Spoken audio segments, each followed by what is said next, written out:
자, 반갑습니다. 13주차 1차 시간이 시작하도록 하겠습니다. 우리가 저번 시간에 마지막에 그 이변수 함수, 다변수 함수 이런 것들에 대해서 어떤 내용인지에 대해서 살짝 맛보기로 소개를 했고요. 그래서 우리가 변수가 1변수 함수를 우리가 많이 공부를 했지만 우리가 일상생활에서는 변수가 여러 개인 이런 함수 형태들을 많이 보게 될 거니까 여러분들 그 전공 수학이나 이런 거를 이제 다루게 되면 이런 변수가 여러 개인 다변수 함수 형태인 이런 형태를 많이 이제 접하시게 될 거다라는 겁니다. 그래서 우리가 기본적으로 이제 변수를 하나씩만 더 늘려서 이변수 함수가 어떻게 그려지는지를 좌표 공간을 이용해서 한번 그려봤고요. 그래서 230페이지에 예제하고 231페이지에 예제까지 한번 여러분들 참고하셔서 이변수 함수를 어떻게 그리는지를 한번 공부를 하시면 될 것 같고요. 자, 그런데 오늘 하게 될 거는 이제 그 이변수 함수도 역시 극한이랑 연속이다라는 개념이 있다라는 겁니다. 그래서 우리가 그 이변수 함수에 대한 그 극한과 연속을 소개하는 시간을 가져보도록 할게요. 그래서 사실 이거를 제가 좀 그림으로 그리기가 좀 뭐해서 자 232페이지에 그 그림 6.3을 한번 보시게 되면은 조금 여러분들 이해하시는 데 도움이 되지 않을까 싶거든요. 네. 그래서 일단은 우리가 일변수 함수에서의 그 정의역 같은 경우는 y는 fx 이래 가지고 우리는 요 x 그러니까 이 x 축상에서 함수의 극한을 정의했었잖아요. 그죠? 그런데 자 이변수 함수는 이제 뭐냐면 이런 형태입니다. z는 f의 x, y 이렇게 되는 거죠. 그죠? 그러니까 정의역이 이제는 어떤 한 점 어떤 실수 직선상에 있는 한 점을 얘기하는 게 아니라 여기서 이제 의미하는 건 뭐냐면 죄송해요. 자 보시게 되면 이 x, y가 의미하는 게 뭐냐면 이제는 그 한 점을 그 직선상에서 가져오는 게 아니라 좌표 평면상에서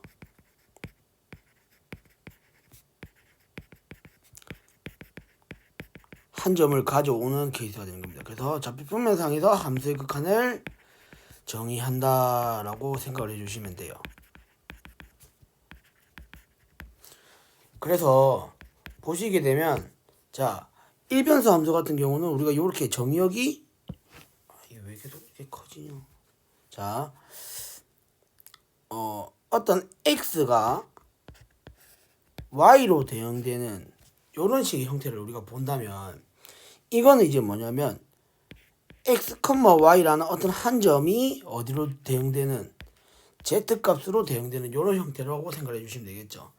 그래서 이거는 실수상에 있는 한 점이 되는 거고 x, y 같은 경우는 좌표 평면상에 있는 한 점이다 라고 생각을 해주시면 된다는 겁니다.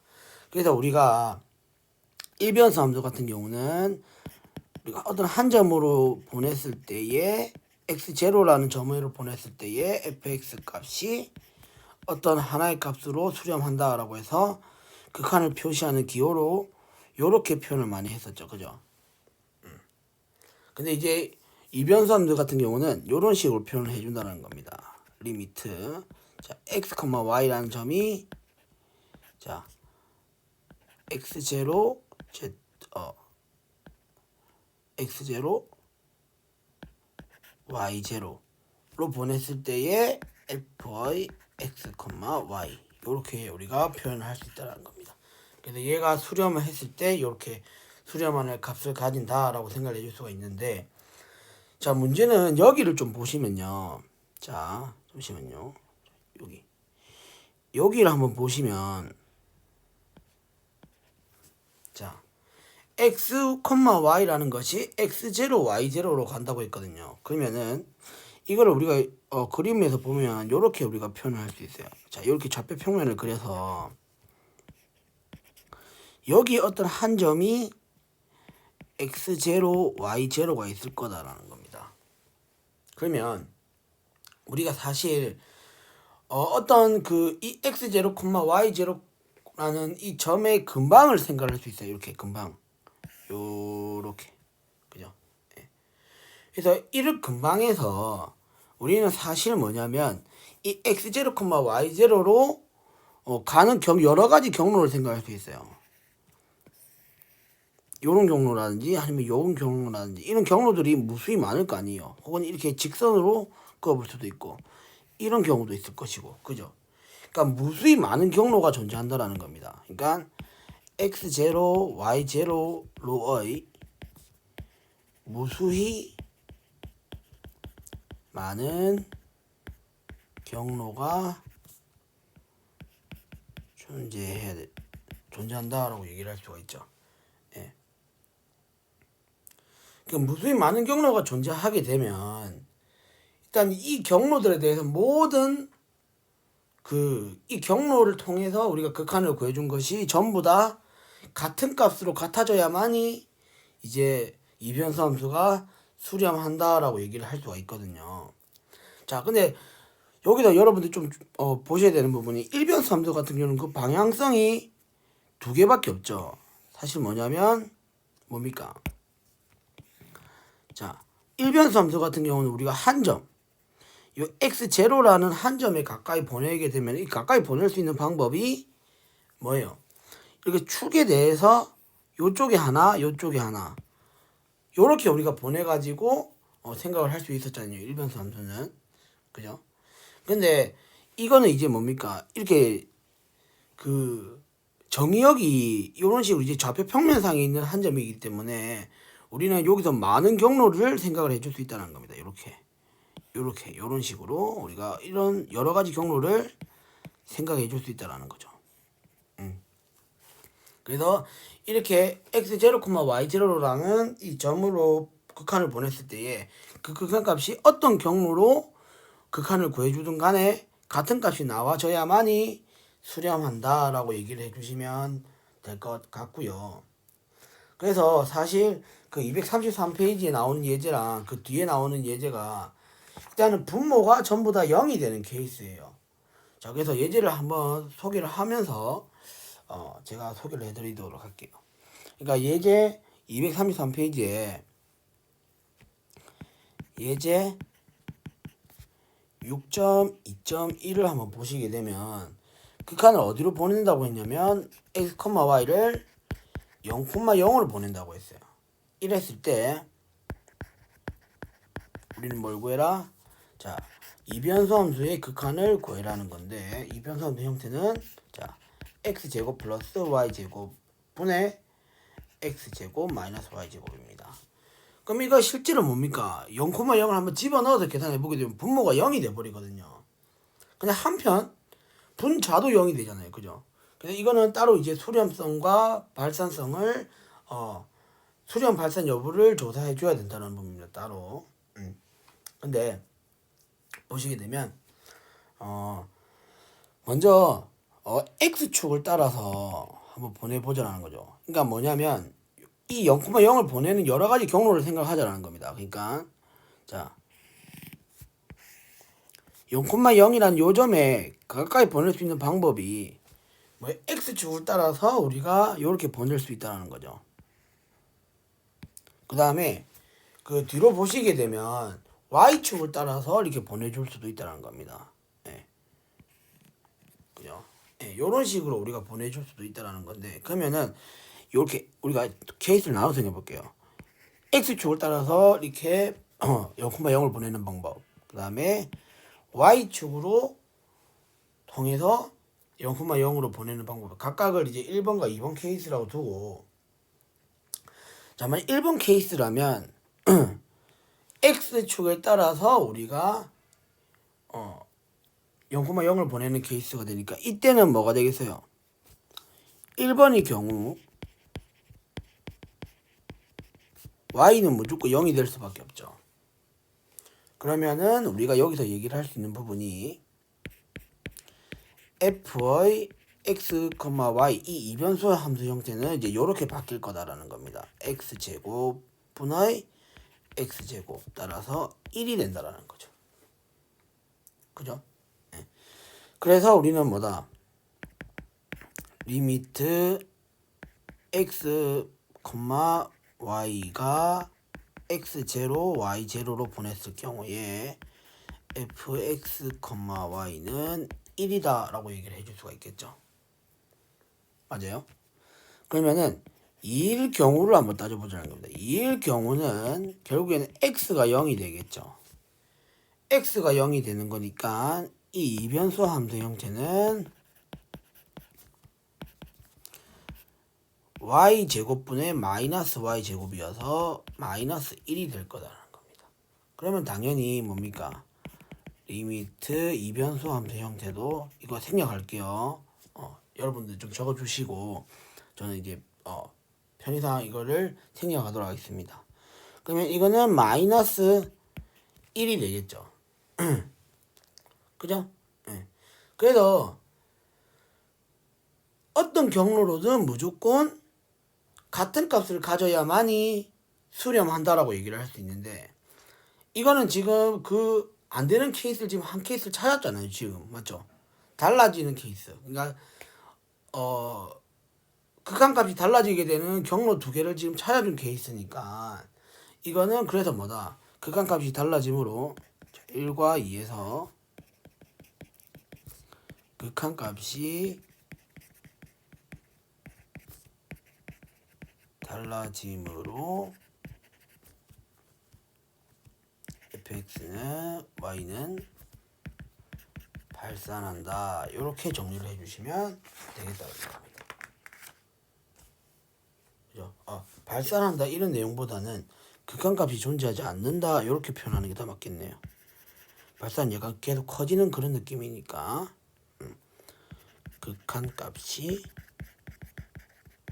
존재하지 않는다. 이렇게 정리를 해주시면 되겠습니다. 그죠? 그 다음에 자 예제 6.2.2도 한번 풀어보도록 할게요. 예제 6.2.2도 보시게 되면 자 연속성을 조사하여라 라고 했어요. 그럼 연속성을 조사하여라는 말은 뭐 일변수 함수랑 별반 다를 거 없습니다. 일변수 함수에서도 우리가 어떻게 했어요? 함수값이 존재하고 극한값이 존재해서 그 두 개 같아져야만이 우리는 연속이다 라고 얘기를 할 수 있었잖아요. 그죠? 근데 지금 fxy가 이변수 함수 형태가 어떻게 정의가 되어져 있냐면 0,0이 아닌 경우에서는 x4승 플러스 x제곱 분의 x제곱 y 이렇게 되고 자 x, y가 0,0이 아닌 케이스 그 다음에 만약에 0,0이라면 극한이 이렇게 되는 케이스 극한값이 0이 되는 함수값이 0인 이런 형태가 될 거다라는 겁니다. 그러면 결국에는 지금 함수값은 0으로 지금 주어져 있는 상황이니까 극한을 한번 조사해 보자라는 거죠. 리미트 x, y가 0,0으로 가까이 갔을 때에 자 x 4승 플러스 x제곱분의 x제곱 y 이걸 한번 계산해 보자라는 건데 이것도 그러면 0,0으로 보낼 수 있는 여러 가지 경로를 생각해 보자라는 거죠. 예. 근데 이거는 우리가 예제 6.2.1에서처럼 x는 0으로 생각을 해주고 y도 0으로 간다고 생각을 해주게 되면은 일단은 이거 자체는 지금 뭡니까? x는 0으로 보낼 수가 없는 케이스가 되겠죠. 예. 그래서 일단은 여기서 뭐 책에 나와 있는 풀이대로 설명을 해드리자면 자 우리가 이 x 이렇게 0,0으로 보낼 수 있는 경로를 두 개를 가져왔는데 어떤 두 개를 가져왔냐면 요렇게 x 제곱을 통해서 하나 가져오고요. 그 다음에 하나는 요렇게 이게 1번 케이스 그 다음에 2번 케이스는 요런 식으로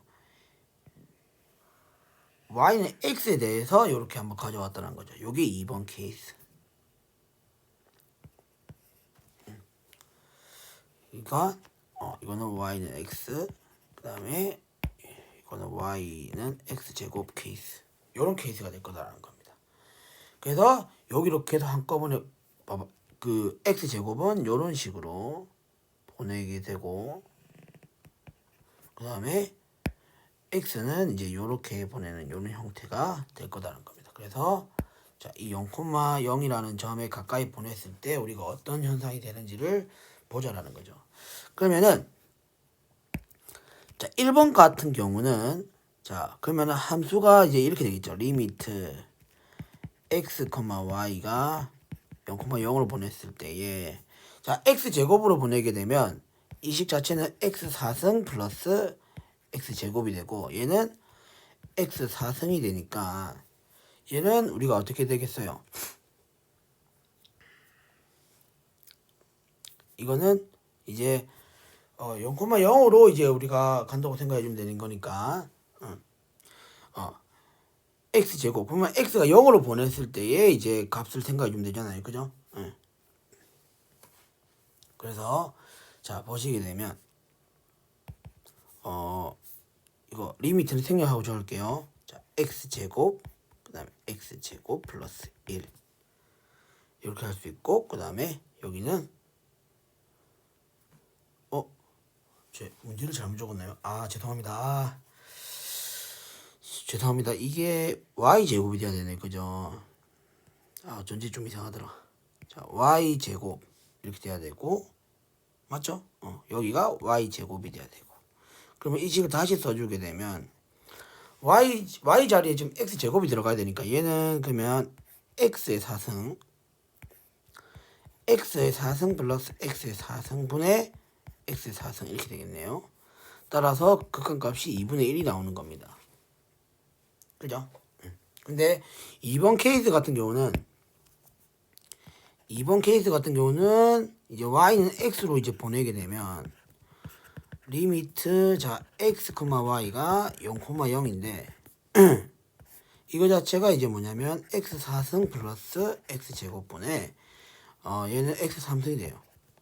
그럼 다 약분해서 우리가 생각해 보게 되면 결국에는 리미트 x, y가 0,0으로 갔을 때에 자 x 제곱을 일단 약분해 볼게요. 그러면은 x 제곱 플러스 1에 x 이렇게 되겠죠. 그럼 0을 집어넣어 주게 되면 이건 0이잖아요. 그죠? 분모는 0이 안 되니까 이렇게 되겠죠. 그래서 지금 또 달라지는 경로 두 개를 찾아준 거잖아요. 지금 맞죠? 그러니까 우리는 극한값이 존재하지 않는다라고 얘기를 해줄 수 있다는 거죠. 역시 1과 2에 의해 극한이 존재하지 않는다. 따라서 우리는 연속도 하지 않는다라고 생각해 줄 수 있다는 거죠. 그죠? 예. 그래서 지금 이 파트는 사실 여러분들 공부하기가 가장 어려우실 거예요. 왜냐하면 이 극한값이 달라지는 경로 두 개를 찾아준다는 것이 쉽지가 않거든요. 예, 그래서 조금 그래도 여러분들 일단은 지금 여기 미적분학 책에 나와 있는 이 예제와 연습 문제만큼은 지금 보시게 되면은 지금 235페이지에 연습 문제 보시게 되면 3번에 2번하고 4번 같은 경우는 이제 그 극한이 존재하느냐 안 하느냐를 보고 판단해 줘야 되는 부분인데 아무래도 분모가 0이 되는 케이스가 되다 보니까 이 경로를 이제 달라지는 케이스 두 개만 찾아주게 되면 극한값이 존재하지 않는다 이걸 보여줄 수가 있거든요. 그래서 거기 좀 초점을 맞춰서 생각을 해보시면 좋을 것 같고요. 그 다음에 4번도 역시 마찬가지겠네요. 그죠? 4번도 똑같은 문제니까 한번 극한을 구하는 문제 한번 해보시면 될 것 같고요. 예제 6.2점이랑 연습 문제 6.2의 4번 문제랑 같은 문제네요. 그죠?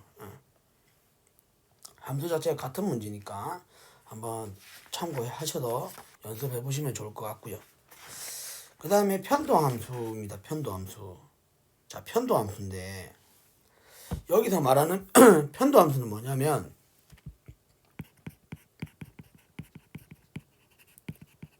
말 그대로 한쪽만 이변수 함수가 지금 변수가 두 개잖아요. 그죠? 그러니까 한쪽에 대해서만 우리가 미분한 케이스를 편도함수다라고 생각해 주시면 됩니다. 그래서 우리가 이변수 함수가 예를 들어서 있잖아요. 그러니까 z는 fx, y라는 이런 이변수 함수에서 한 변수에 대해서만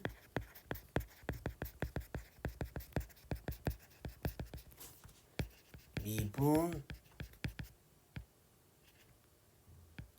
해준 함수를 우리는 편도 함수다 라고 생각해 주시면 된다는 겁니다. 아시겠죠? 그럼 당연히 우리가 그 편도 함수라는 것을 우리가 얘기하기 이전에 당연히 우리가 뭡니까? 미분계수 공부할 때 미분계수 공부하기 도함수를 공부했을 때 우리가 미분계수를 공부했듯이 여기서도 편미분계수라는 개념이 존재하게 되겠죠.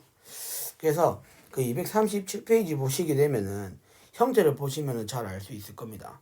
그래서 우리가 이변수 함수니까 만약에 변수를 x랑 y로 잡아주게 되면 자 일단은 먼저 x에 대한 편미분계수부터 우리가 기호로는 이런 식으로 표현을 하거든요.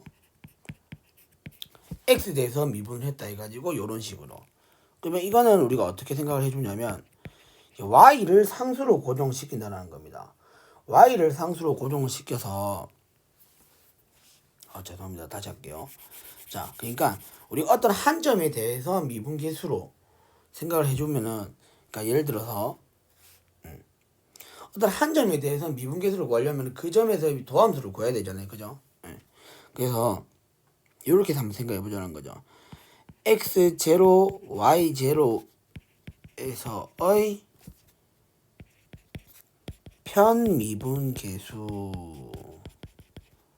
우리가 생각하게 되고 이 x0, y0에서의 편미분계수가 방향이 두 개로 나뉘게 되겠죠. 그러니까 하나는 x에 대한 편미분계수가 있을 것이고 그 다음에 y에 대한 편미분계수가 있을 거다라는 겁니다. 그죠? 그래서 일단 x에 대한 편미분계수부터 한번 생각해 보게 되면 우리는 기호로는 이런 식으로 표현을 하거든요. 그래서 이때는 우리가 지금 y0라는 것이 고정되는 형태가 되니까 x에 대한 편미분계수라서 자 요렇게 생각해 주자는 겁니다. x를 변수 취급하고 y를 상수 취급을 해준다는 겁니다. 그래서 여기서 델타 x가 0으로 보냈을 때에 자 델타 x분의 fy 자 얘는 이제 어떻게 되겠어요? x0 플러스 델타 x, y0 이렇게 되겠죠.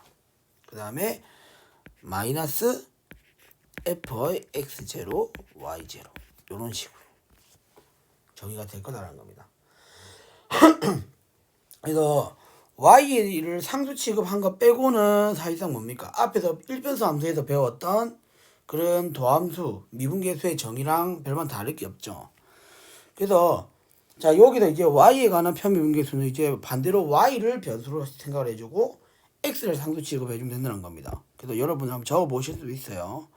자 fy의 x0, y0 이렇게 표현할 수 있겠죠. 그러면 리미트 델타 이제 델타 y가 되겠죠, 맞죠?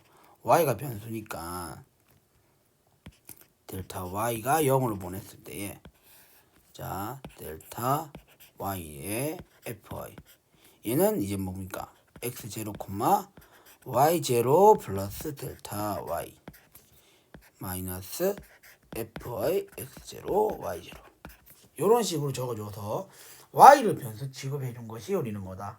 y가는 편미분계수다 라고 생각해 주시면 되겠죠. 그래서 그 밑에 나온 내용 그러니까 x에 대해서 미분한 거랑 y에 대해서 미분한 것이 각각 존재하게 됐을 때에 우리는 x랑 y에 대해서 편미분 가능하다 이렇게 얘기를 해줄 수 있다는 거죠. 그죠? 그래서 당연히 뭡니까? 이 x0들을 이제 전부 x0, y0들을 이제 xy로 바꿔준 것이 바로 편도함수가 되겠네요. 그죠? 그래서 기호로는 지금 238페이지에 나와 있지만 이 fx를 우리가 편의상 기호로는 이렇게도 표현을 많이 하고 이걸 편의상 우리는 zx 이렇게도 표현을 하고요. 여기 나와 있는 데는 뭐냐면 이런 기호를 많이 써요. 요런 기호 라운드 D 형태를 많이 우리가 써요. 라운드 F. 예. 그러니까 우리가 일변수 함수를 미분할 때는 그냥 요렇게 썼잖아요. 그죠? 일변수 함수일 때는 dx에 df 이렇게 적었잖아요. 그죠? 근데 우리는 편미분을 할 때는 우리가 요런 식으로 딱 정자 D로 쓰는 게 아니라 이렇게 약간 라운드 D 꼬부라진 요런 형태를 라운드 D라고 하거든요. 예. 그래서 요런 형태로 우리가 편미분을 구분해 준다는 사실 이렇게 써주면 되고, 마찬가지로 자 y에 대해서도 편미분을 우리가 생각해 주게 되면 기호로는 이렇게도 우리가 표현을 할 수가 있고, 자 여기서 뭐냐면은 이제 미분을 해주는 변수가 이제 결정되는 부분이 바로 여기가 되겠죠. 그죠? 예. fx가 이제 다변수 함수라고 우리가 생각을 해줘야 되는 부분이니까 여기에 오는 게 바로 뭐냐면 편미분을, 그러니까 편미분에 국한되는 게 아니라 그냥 미분 대상이 되는 변수다라고 생각해 주시면 됩니다. 그러면은 이건 어떻게 적어주면 되겠어요? 라운드 y분의 라운드 f 이렇게 적어주면 되겠죠. 예. 그래서 뭐 요 두 기호를 좀 많이 쓰게 되고요. 그 뒤를 보시게 되면 이제 요렇게, 이거는 이제 공업 수학이나 이제 여러분들 전공 수학이 더 다루게 될지는 모르겠지만 요런 형태, 요런 게 이제 미분 연산자거든요. 그래서 요런 형태도 좀 많이 쓰게 됩니다. 아시겠죠? 그래서 이거 지금 미적분학에서는 자주 안 쓸 텐데 아마 전공 수학에서는 아마 이런 기호를 또 쓰지 않을까라는 생각을 조심스럽게 하게 되고요. 그러면은 자 일단은 예제를 한번 풀어볼 텐데 뭐 어렵지 않습니다. 그냥 이변수 함수가 있잖아요. 그죠? 이변수 함수가 있으면 만약에 fx의 그러니까 이거를 구하라고 하면 fx를 구하라고 하면 y를 다른 변수 x를 제외한 나머지 변수들을 전부 다 상수 취급을 해주고 x에 대해서만 미분해 주시면 돼요. 그 다음 마찬가지로 fy도 구해주라고 하면 x를 상수 취급해주고 y를 그냥 변수 취급해서 y에 대해서만 미분해 주시면 된다는 겁니다. 어렵지 않아요. 그래서 예제 6.3.1을 한번 풀어볼게요. 자, 보시게 되면 자, 예제 6.3.1을 보시게 되면 이변수 함수가 지금 이렇게 나와 있죠. fx, y가 2x 3승 y제곱에 플러스 2y 플러스 4x 이렇게 되잖아요. 그죠? 여기서 일단 편도함수, 그러니까 fx와 fy를 구하고 거기다가 이제 어떻게 1,2를 집어넣어준 편미분 계수값을 구해라 이렇게 나와 있죠. 뭐 어렵지 않습니다. 일단 먼저 fx부터 한번 구해볼게요. 자 y를 상수 취급해주고 x에 대해서 미분해주는 겁니다. 그러면 얘는 처음에 나오는 항은 얘는 뭐가 되겠어요? x에 대해서 미분하는 거니까 6의 x제곱 y제곱, 그 다음에 2y는 상수 취급 되겠죠. x에 대해서 미분해주면 0이 되는 겁니다. 그러면 이렇게 되겠죠. 4x는 x에 대해서 미분해주게 되면 4니까 이런 형태 될 거고요. 그 다음에 y에 대해서 편도함수를 한번 구해보게 되면 이제는 y를 변수 취급해줘야 되는 겁니다. 그러면 4x 3승 y 이렇게 될 거고요. 플러스 2 이렇게 될 거고, 4x는 당연히 이제 y에 대해서 편미분해주게 되면 상수 취급이 되는 거니까 4x도 역시 0이 되겠죠. 미분해주게 되면. 그래서 이런 형태가 될 거다라는 겁니다. 그럼 여기서 이제 1,2를 한번 대입해보자는 거죠. 그러면은 fx의 1,2는 계산해주게 되면 6, 4, 24에 28이 되겠네요. 그 다음에 자, 이것도 마찬가지로 1,2를 대입해주게 되면 fy의 1,2는 이제 대입해서 계산해주게 되면 8. 그래서 플러스 10이 되겠죠. 예, 이런 식으로. 그렇게 해서 뭐 어렵지 않습니다. 그래서 예제 6.3.2는 이제 이런 식으로 여러분들 한번 연습을 한번 해보세요. 예. 이제 조금 여기 사인 안에 있는 x, y 함수 때문에 조금 헷갈릴 수도 있거든요. 예. 그래서 일단 여러분들한테 한번 맡겨보도록 하겠습니다. 그 다음에 그 밑에 나오는 이 기하학적 의미를 좀 소개를 하려고 하다 보니까 시간이 조금 여의치 않아서 자, 이변수 함수의 기하학적 의미부터는 다음 시간에 하도록 할게요. 그래서 1차시 수업은 마치도록 하겠습니다. 수고 많으셨습니다.